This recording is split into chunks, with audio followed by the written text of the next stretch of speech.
திருவள்ளூர் மேகமலை பகுதியில் உள்ள ஆக்கிரமிப்பாளர்களை அகற்ற உச்சநீதிமன்றம் உத்தரவு பிறப்பித்திருந்த நிலையில் கடந்த சனிக்கிழமை வருசநாடு மற்றும் மேகமலை பகுதியில் உள்ள அந்த ஆக்கிரமிப்பாளர்கள், குறிப்பாக அரசு ஊழியர்களை முதற்கட்டமாக அப்புறப்படுத்த 118 பேருக்கு நோட்டீஸ் கொடுக்கப்பட்டுள்ளது. குறிப்பாக 4 முறை இந்த பகுதியில் உள்ள அரசு ஊழியர்களுக்கு 4 முறை நோட்டீஸ் கொடுக்கப்பட்டுள்ளது.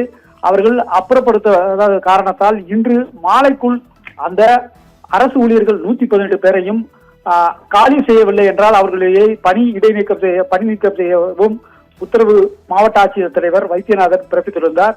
இந்த நிலையில் உச்சநீதிமன்றத்தின் உத்தரவு ஆகஸ்ட் 28ஆம் தேதிக்குள் அறிக்கை தாக்கல் செய்ய உத்தரவிட்டுள்ளது. மேலும் இது குறித்து தற்பொழுது கணக்கெடுப்பு பணிகள் தீவிரமாக நடத்தி அங்கிருக்கும் ஆக்கிரமிப்பாளர்களின் விவசாயிகளின் மரங்களை தற்பொழுது வனத்துறையினர் வெட்டி அப்புறப்படுத்தி வருகின்றனர். மேலும் இன்று மாலைக்குள் அந்த அரசு ஊழியர்கள் அனைவருக்கும் உரிய நோட்டீஸ் நேரடியாக வழங்கப்பட்டு அப்புறப்படுத்த தயார்படுத்த போலீசார், மத்திய போலீசார் பாதுகாப்பு படை சுமார் 1500 போலீசார் தற்பொழுது தயார்படுத்தி வைத்துள்ளனர். இன்று மாலையே அரசு ஊழியர்கள் 118 பேரையும் உங்களுக்கு அரசு வேலை வேண்டும் என்றால், தொடர்ந்து உங்களுக்கு ஓய்வூதியம் வேண்டும் என்றால் உடனடியாக இன்று மாலை 5 மணிக்குள் அப்புறப்படுத்தி அவர்களை அறிக்கை தாக்கல் செய்ய உத்தரவிடப்பட்டது.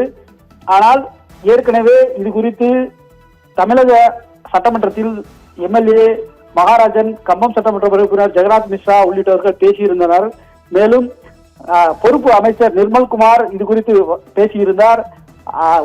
சீராய்வு மனு தாக்கல் செய்யப்படும் என தெரிவித்திருந்த நிலையில் அரசு இதுவரை எந்த விதமான சீராய்வு மனு தாக்கல் செய்யப்படவில்லை.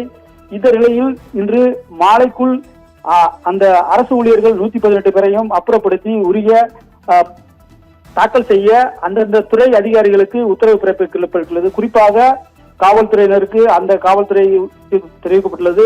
இதேபோல் வனத்துறை மற்றும் அந்த சத்துணவுத்துறை, டீச்சர்ஸ், ஆசிரியர்கள் உள்ளிட்ட அனைத்து துறைகளையும் பணியாற்றக்கூடிய அனைத்து துறை ரீதியான நடவடிக்கை எடுக்கவும் உத்தரவு இன்று மாலைக்குள் மாவட்ட ஆட்சியர் தலைவர் எடுத்து அதை உடனடியாக மாவட்ட ஆட்சியருக்கு தகவல் தெரிவிக்க உத்தரவு பிறப்பித்துள்ளார். இதனை தொடர்ந்து தற்பொழுது 1500க்கும் மேற்பட்ட போலீசார் தற்பொழுது அந்த ஆக்கிரமிப்புகளை அகற்ற தயார் நிலையில் தீவிரமாக பணிகள் மேற்கொள்ளப்பட்டு வருகிறது.